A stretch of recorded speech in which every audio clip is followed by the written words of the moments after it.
세계의 역사는 예수님으로 인해서 BC와 AD로 나누어집니다. 비포 크라이스트라고 하죠. 그리고 아노 도미니라고 합니다. 역사는 그리스도 이전의 시대와 주님 이후의 시대로 나누입니다. 왜냐하면 역사의 주인이 주님이시기 때문에 그렇습니다. 그 역사를 통치하시고 다스려 가시는 방법으로 주님은 교회를 세우셨습니다.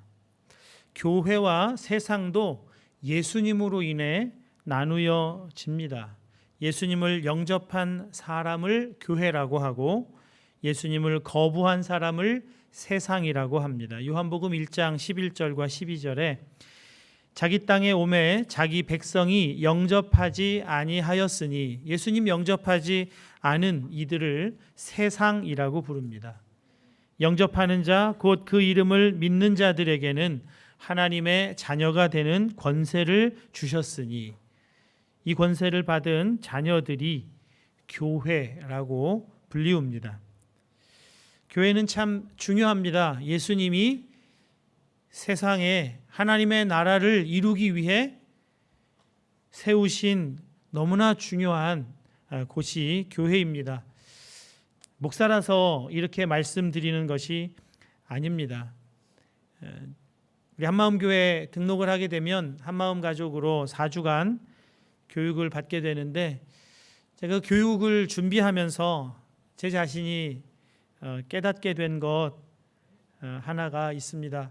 물론 다 알고 있는 내용이지만 새롭게 다가왔습니다. 교회가 무엇인가 하는 것입니다.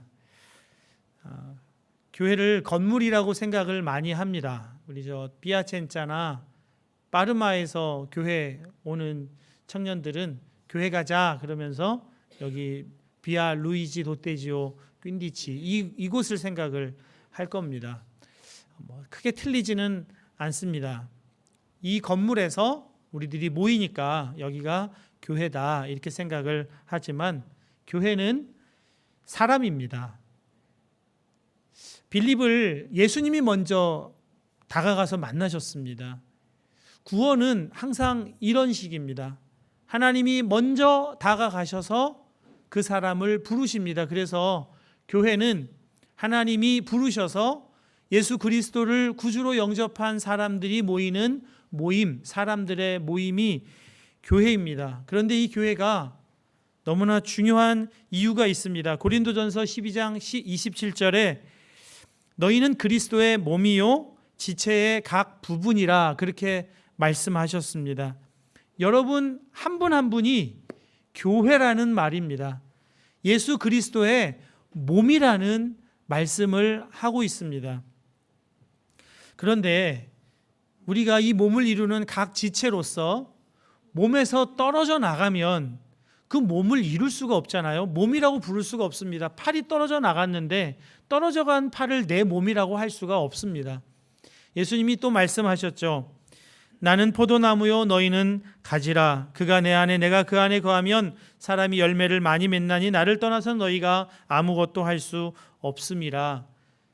예수님이 줄기이고 우리 그리스도인들이 가지인데 이 가지가 줄기에 붙어 있지 않으면 아무것도 할 수가 없습니다. 그러니까 가지에 붙어 있어야 됩니다.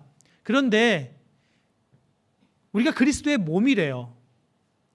교회가 그리스도의 몸이라는 겁니다. 그리고 지체들은 줄기의 가지라고 합니다. 그러니까 우리는 교회에 붙어서 살지 않으면 살 수가 없는 거예요. 교회가 정말 중요합니다. 교회가 바르게 서지 않으면 교회에 붙어 있는 사람들이 다 엉망이 되는 겁니다. 교회가 바르게 하나님의 교회답게 서 있을 때 그 교회에 붙어 있는 사람들이 다 바르고 건강하게 살 수가 있는 겁니다. 교회로부터 영양분을 공급받아야죠. 교회로부터 그리스도의 몸인 교회로부터 영양분 공급받고 물도 공급받고 그래서 열매를 맺어야 합니다. 그래서 교회에 나오라고 하는 겁니다. 교회가 교회답게 서지 않으면 교회에 속해 있는 사람들이 다 어려워집니다. 다 힘들어집니다. 그래서 교회가 정말 중요합니다. 빌립이 예수님을 만나서 예수님을 구주로 영접한 그 사실이 그의 고백을 통해서 이렇게 나타납니다. 45절입니다. 빌립이 나다나엘을 찾아 이르되 모세가 율법에 기록하였고 여러 선지자가 기록한 그 일을 우리가 만났으니 요셉의 아들 나사렛 예수니라.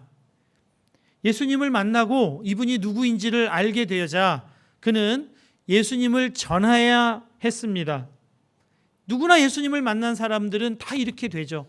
예수님을 기다려왔던 사람들, 예수님을 인격적으로 만난 사람들은 예수님을 전하지 않을 수가 없습니다. 빌립이 예수님을 나다나엘에게 전하면서 모세오경과 예언서에 기록되어 있는, 즉 구약 성경이 계속해서 말하고 있는 메시아가 바로 나사렛 예수라고 그렇게 소개를 해줍니다. 나다나엘은 늘 성경을 묵상하고 말씀을 깊이 생각하면서 하나님의 나라가 임하여서 이스라엘 나라가 회복될 것을 항상 기대하고 기다렸던 사람이기 때문에 나사렛에서 메시아가 나온다는 이 빌립의 말이 이해가 잘 안 갔습니다. 왜냐하면 구약 성경에 어디에도 나사렛이라고 하는 동네에 대해서는 언급이 없습니다. 그곳에서 메시아가 난다는 말씀을 본 적이 없습니다. 더군다나 나사렛이라고 하는 그런 아주 타락한 동네에서 선한 것조차 나오기가 어려운데 어떻게 메시아가 나올 수 있을까? 이해가 잘 안 됐습니다. 그런데 이 나다나엘의 이 의구심에 대해서 빌립이 다른 설명을 하지 않습니다. 설득하지 않습니다. 무엇을 하죠? 와서 보라는 겁니다. 와서 예수님을 만나라는 겁니다. 예수님을 봐라. 그러면 지역하고는 상관없이 바로 이분이 메시아인 것을 금방 알 수 있다. 와서 봐라. 예수님 보라고 합니다. 예수님이 그때는 육신으로 이 땅에 와 계셨기 때문에 예수님에 대해서 소개하려면 와서 봐라. 한번 봐. 그러면 돼요. 그런데 지금 이 시대 우리가 예수님 만나고 그 예수님을 전해야 되는데 우리는 보여줄 예수님이 어디 있죠? 와서 예수님 좀 봐. 뭘 보라고 해야 되죠? 교회입니다. 교회를 와서 보라고 해야 되는 거예요. 왜냐하면 교회가 그리스도의 몸이기 때문에 그렇습니다. 우리가 보여줄 수 있는 예수님은 그리스도의 몸인 교회입니다. 그래서 교회가 참 중요해요. 교회가 하나님의 교회답게 서 있는 것이 너무나 중요합니다. 세상 사람들은 예수님을 어디에서 만나는가 하면 교회를 보고 예수님을 만나요. 교회를 보고 아, 예수님이 살아계시구나. 예수님이 살아계시니까 저렇게 하지. 교회를 보고 예수님을 만나게 되는 겁니다.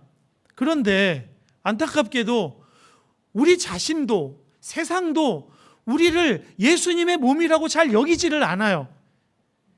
내가 예수님의 몸이라고 참 말하기를 꺼려해요. 주저합니다. 성경은 말해요. 성경은 우리가 예수님의 몸이다. 예수님을 너희가 보여줘야 한다. 그렇게 말하지만 우리 자신은 예수님의 몸이라고 말하기가 참 어려워. 세상 사람들도 교회를 보면서 예수님을 보질 못해요. 예수님을 만나질 못합니다. 간디가 예수님을 참 존경했습니다. 예수님은 위대한 선지자라고 했고 예수님은 위대한 구원자라고 그렇게 생각을 했습니다. 그런데 그는 끝끝내 교인이 되기를 싫어했어요. 교회는 예수님의 말씀대로 따라 살지 않는다는 겁니다. 예수님은 훌륭하세요. 그 십자가 사상은 정말 놀라운 사상이에요. 그런데 교회는 그 십자가 사상으로 살지 않는다는 거예요. 그래서 교인이 되기를 싫어했습니다. 카브리해 쪽에 섬나라 하나가 있는데 아이티라고 하는 섬입니다. 그 섬은 온 백성들이 자기 온 나라를 사탄에게 봉헌하여 바쳤다고 합니다. 왜 그런 끔찍한 결정을 했을까요? 그 땅을 지배하던 프랑스가 기독교 국가입니다. 그 땅을 식민 지배하던 프랑스 사람들이 그 땅에 교회를 세우고 매 주일이면 깨끗한 옷을 입고 하나님 앞에 가서 예배를 드립니다. 하나님 잘 믿으면 복 받는다고 합니다. 세상 떠나서 죽으면 무덤에다가 십자가를 세워놓습니다. 태어날 때부터 죽을 때까지 십자가입니다. 그런데 그 프랑스 사람들이 IT 사람들을 얼마나 고통 가운데 빠뜨리고 악질적으로 괴롭히고 착취하고 고통스럽게 했는지 저 프랑스 사람들이 믿는 교회라면 우리는 안 믿겠다. 오히려 그 하나님보다 사탄에게, 그 하나님 아닌 사탄에게 우리나라를 바치겠다. 그러고 바쳤다는 겁니다. 교회가 하나님 앞에 바르게 서지 못하면, 하나님의 교회답게 되지 않으면, 예수님을 보여주지 않으면 세상 사람들이 구원을 얻을 길이 없습니다. 예수님을 만날 수 있는 데가 없으니까요. 얼마 전에 참 마음 아픈 이야기를 들었습니다. 누구를 책망하려는 게 아닙니다. 지금은 귀국한 한 유학생이 좋은 옷을 입고 우리 교회에 왔나 봐요. 명품인가 봅니다. 저는 명품을 알아보지도 못해요. 그런데 그 명품을 입고 온 자매에 대해서 교회 집사님들 몇이 뒤에서 이야기를 했대요. 뭐 무슨 얘기를 했겠어요? 뭐 욕을 했겠어요? 뭐 그러지는 않았겠죠. 저 옷이 좋은 옷 입었네. 좀 사는 집안 딸인가 봐. 뭐 그런 얘기를 했대요. 근데 그 얘기를 듣고 한동안 교회를 못 나왔다는 거예요. 교회 갔더니 교회 집사님들이, 여자분들이 자기 옷 입은 거 가지고 얘기를 하는 거예요. 무슨 옷 입었네, 사람이 어떻네, 그렇게 평가하고 있는 겁니다. 그래서 교회를 한동안 못 나오다가 다시 극복하고 교회 생활하다가 이제는 한국에 귀국을 했다는 이야기를 귀국한 다음에야 들을 수 있었습니다. 여러분, 무슨 옷을 입고 나오든 예수님 만나러 나온 거잖아요.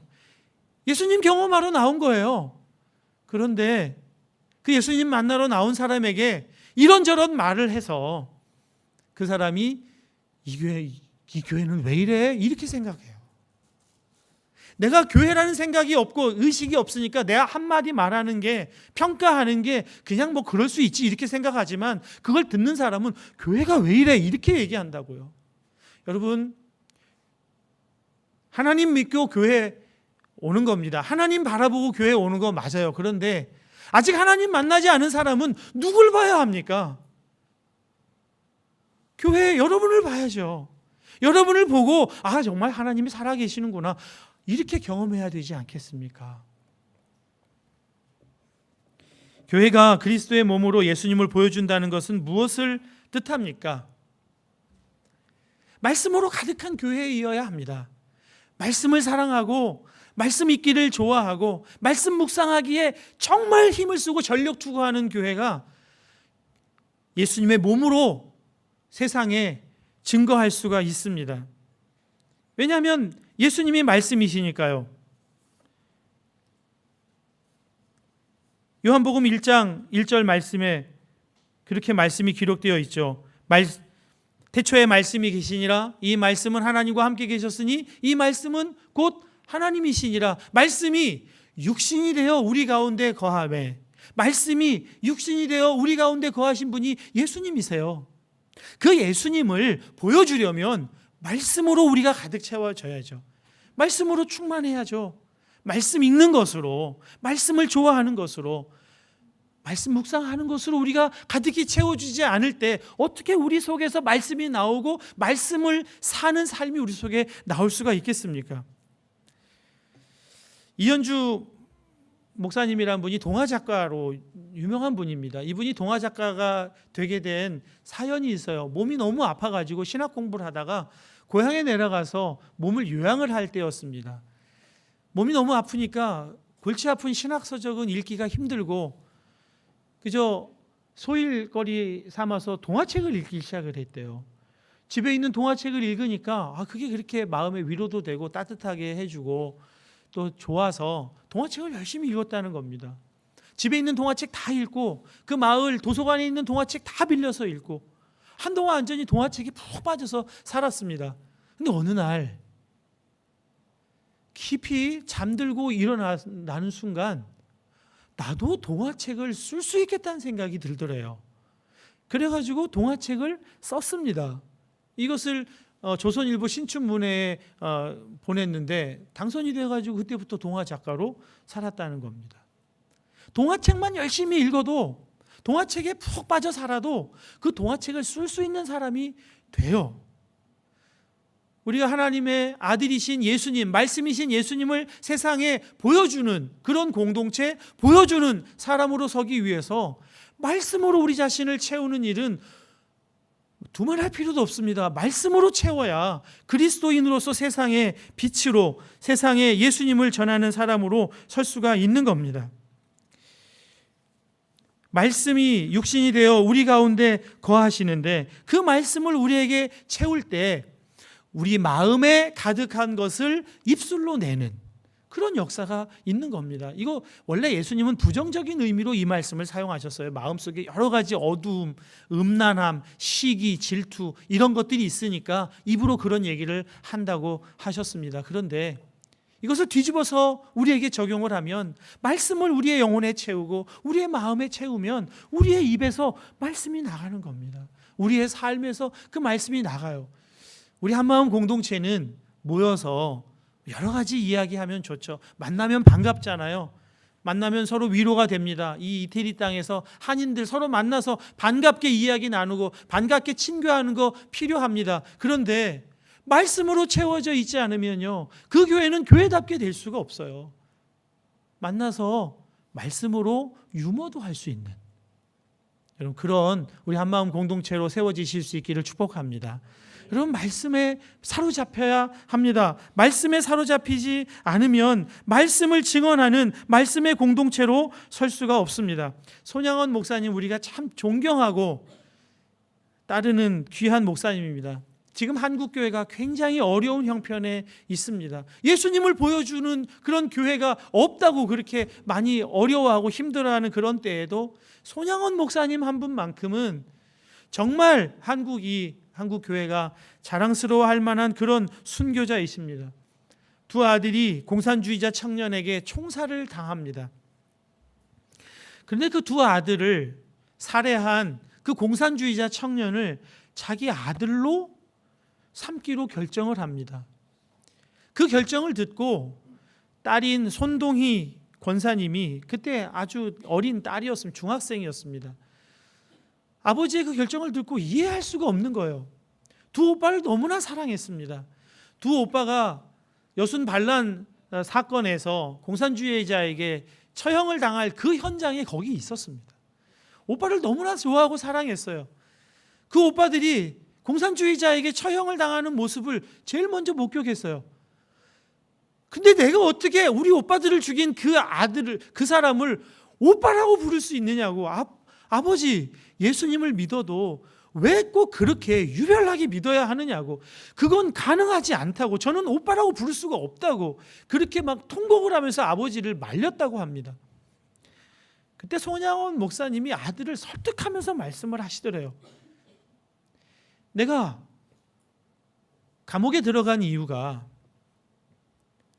주 너의 하나님 외에 다른 신을 섬기지 말라 하는 그 첫 번째 계명과 너희를 위하여 새긴 우상을 만들지 말고 거기에 절하지 말라고 하는 그 두 번째 계명, 그 말씀을 지키려다가 내가 감옥에 들어가서 옥고를 치르고 이렇게 나왔다.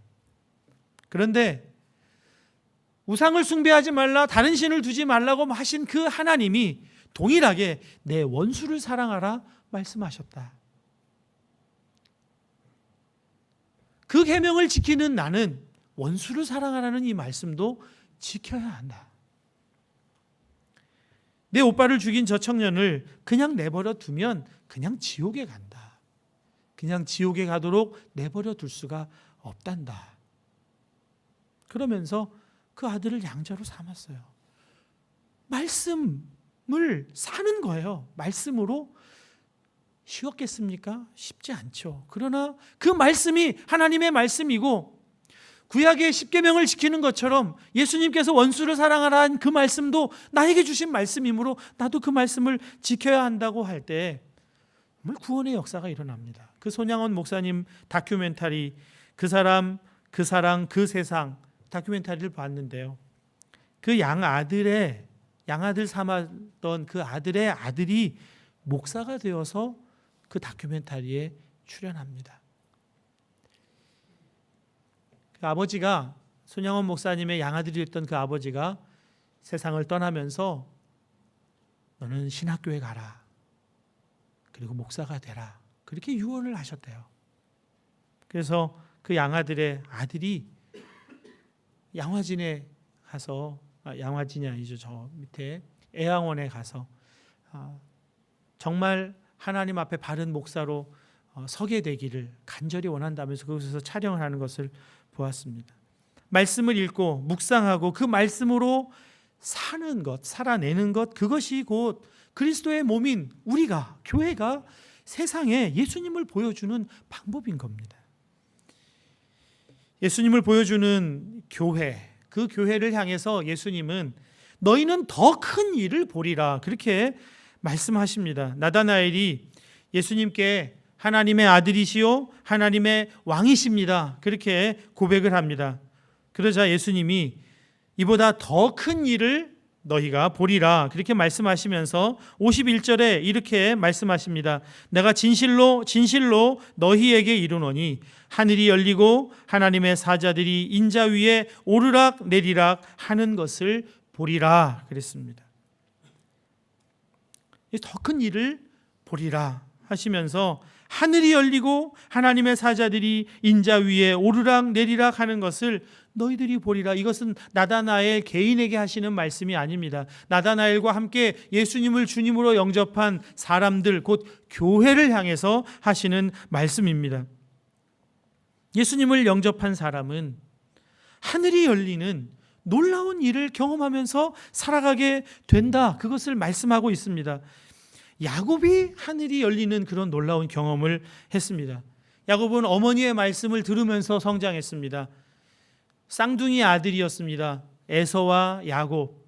에서가 먼저 태어났고 야곱이 나중에 태어났지만 어머니는 그 아이들을 태중에 가지고 있을 때 하나님의 음성을 들었습니다. 여호와께서 그에게 이르시되 두 국민이 내 태중에 있구나. 두 민족이 내 복중에서부터 나누이리라. 이 민족이 저 족속보다 강하겠고 큰 자가 어린 자를 섬기리라. 이 뒤바뀌겠다는 거예요.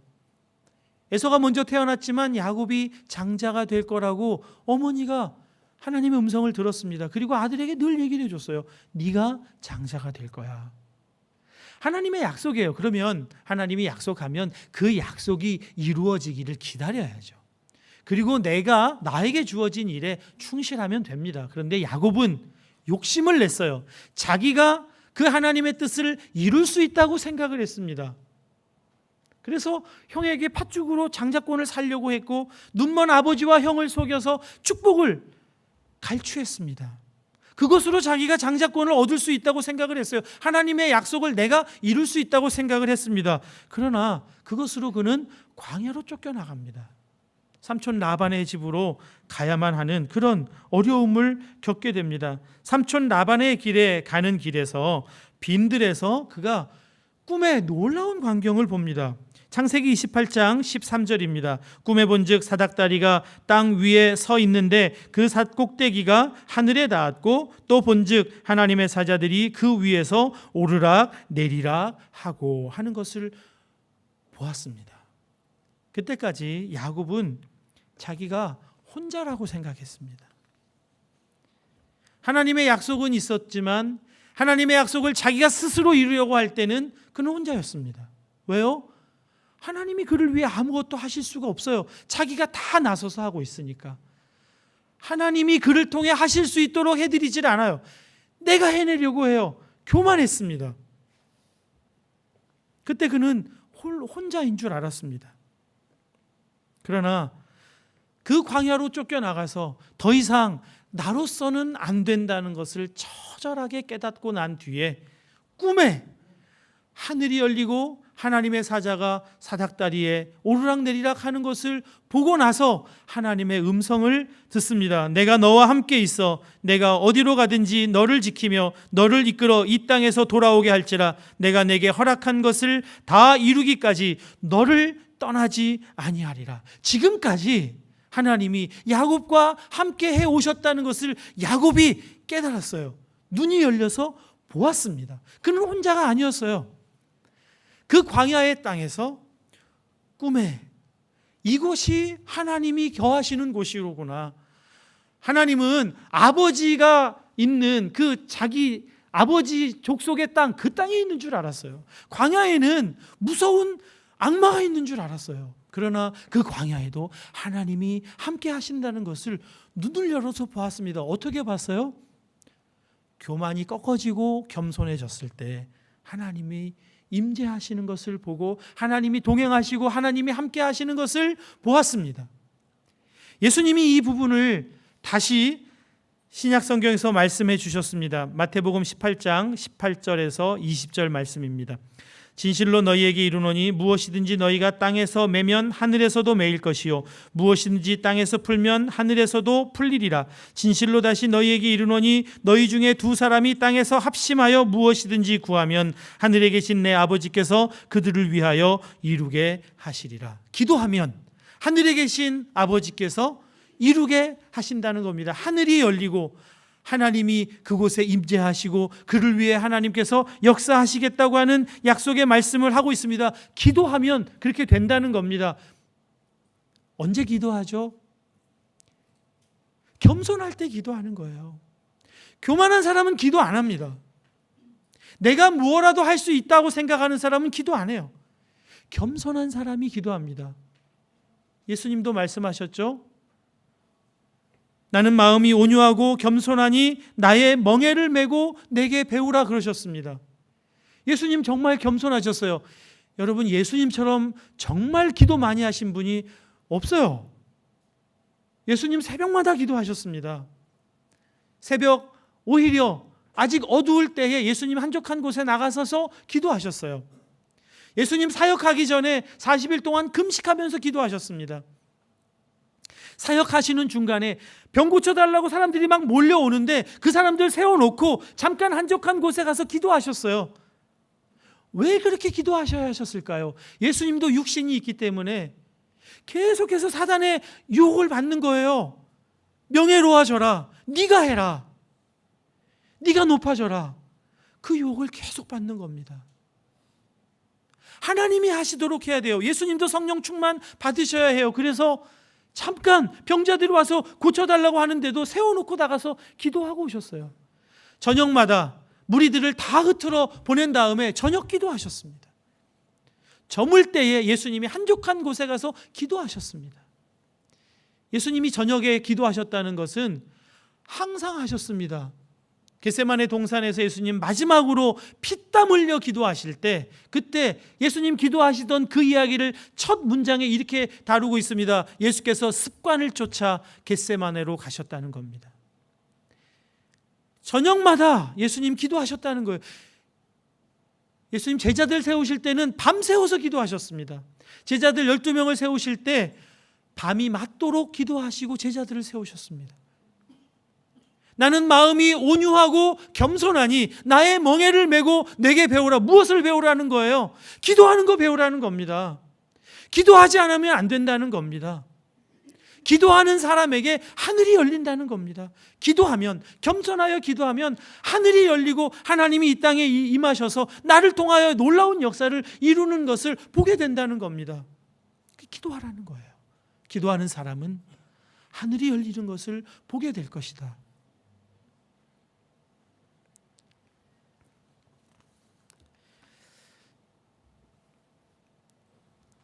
지난번에 바나바 영성수련회 가서 새로운 말씀을 듣게 되어서 참 도전이 많이 되었습니다. 특별히 진실로 너희에게 이르노니 무엇이든지 너희가 땅에서 매면 하늘에서도 매일 것이요 무엇이든지 땅에서 풀면 하늘에서도 풀리리라 하시는 이 말씀에 대한 새로운 이해를 갖게 됐습니다. 여러분하고 함께 나누기를 원합니다. 이 말씀이 나오게 된 배경이 있습니다.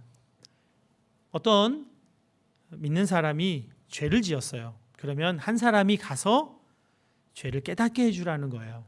그런데 그 사람이 나 죄 없는데 깨닫지도 못하고 거절합니다. 그러면 두세 사람이 가서 증인을 데리고 가서 죄를 지었으니까 회개할 것을 권고합니다.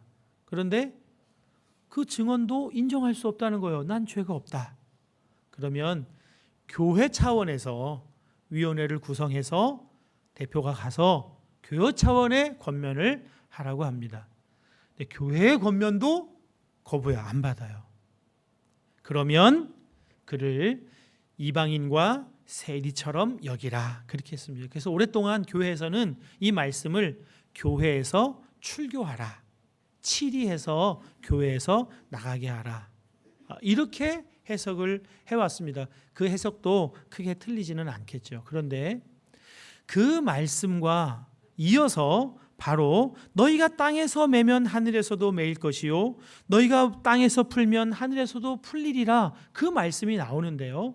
그 말씀을 근거해서 그 사람을 이방인과 세리처럼 여기라 하시는 말씀을 다시 해석을 하니까 그를 위해 기도하라는 겁니다.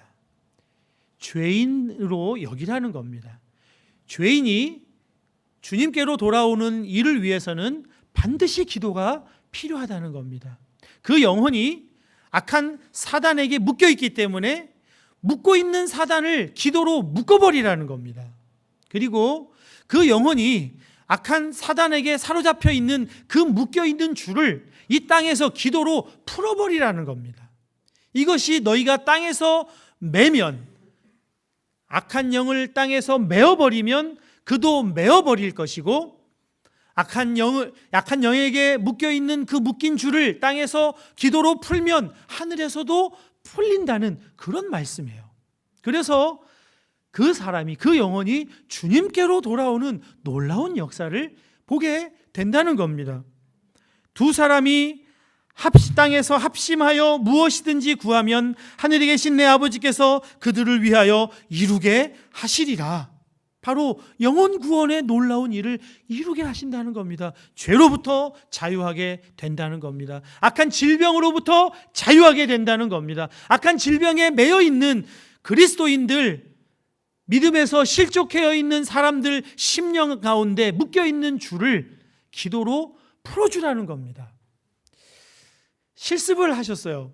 어떻게 실습을 했냐면 한 사람을 앞으로 나오게 해서 입에다가 종이를 이렇게 물게 합니다. 이렇게 종이를 물게 하고 손을 뒤로 이렇게 묶습니다. 그리고 그분에게 생수 한 컵을 그분 앞에 이렇게 갖다 줍니다. 형제님, 이 물은 마시면 영생하는 물입니다. 이건 예수님이 주시는 영생수입니다.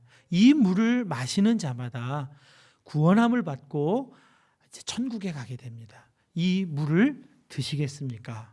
하고 주면 그 사람이 입이 막혀 있고 손이 묶여 있기 때문에 그걸 받아 마시고 싶어도 마실 수가 없다는 겁니다. 그 말은 이해가 돼요. 공감도 돼요. 설득도 됐어요.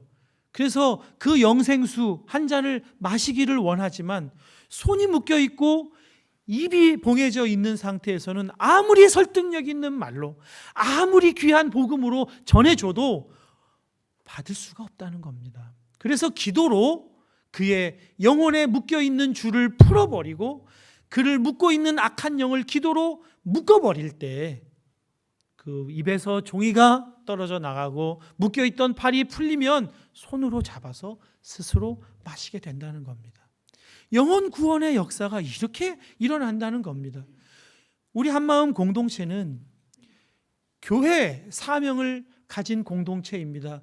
이웃을 사랑하고 영혼을 구원할 사명을 가진 공동체입니다. 그런데 이 사명은 기도로 이루어진다는 겁니다. 하늘이 열리고 하나님께서 우리를 위하여 놀랍게 역사하시고 우리가 가는 길을 함께 걸어가 주시고 우리에게 필요한 것을 끝까지 주시면서 함께 가시는 그 놀라운 하늘의 역사와 함께 영혼이, 묶여있는 영혼이 주님께로 돌아오는 놀라운 역사 또한 하나님이 이루신다는 그 말씀입니다. 기도할 때 이러한 일이 나타나고 이러한 일로 교회가 영혼 구원의 놀라운 역사, 여러분, 한 사람이 주님께로 돌아오는 일은 하늘의 천군 천사가 기뻐하며 감사하고 놀라워하는 일입니다. 그 일에 우리 한마음 교회가 기도로 쓰일 수 있다는 것을 말씀하는 것입니다. 사랑하는 성도 여러분, 기도함으로 하늘이 열리고 하나님의 사자가 인자 위에, 이제 교회 공동체 위에 하나님의 사자가 오르락 내리락 하시면서 역사하시는 것을 보게 되시고 또 그것을 누리는 저와 여러분 다 되실 수 있기를 바랍니다. 인자이신 예수님 위에 오르락내리락 하시는 사자가 여러분 각자의 삶에 역사하게 되는 그런 역사를 경험하고 나가실 수 있기를 주님의 이름으로 축복합니다.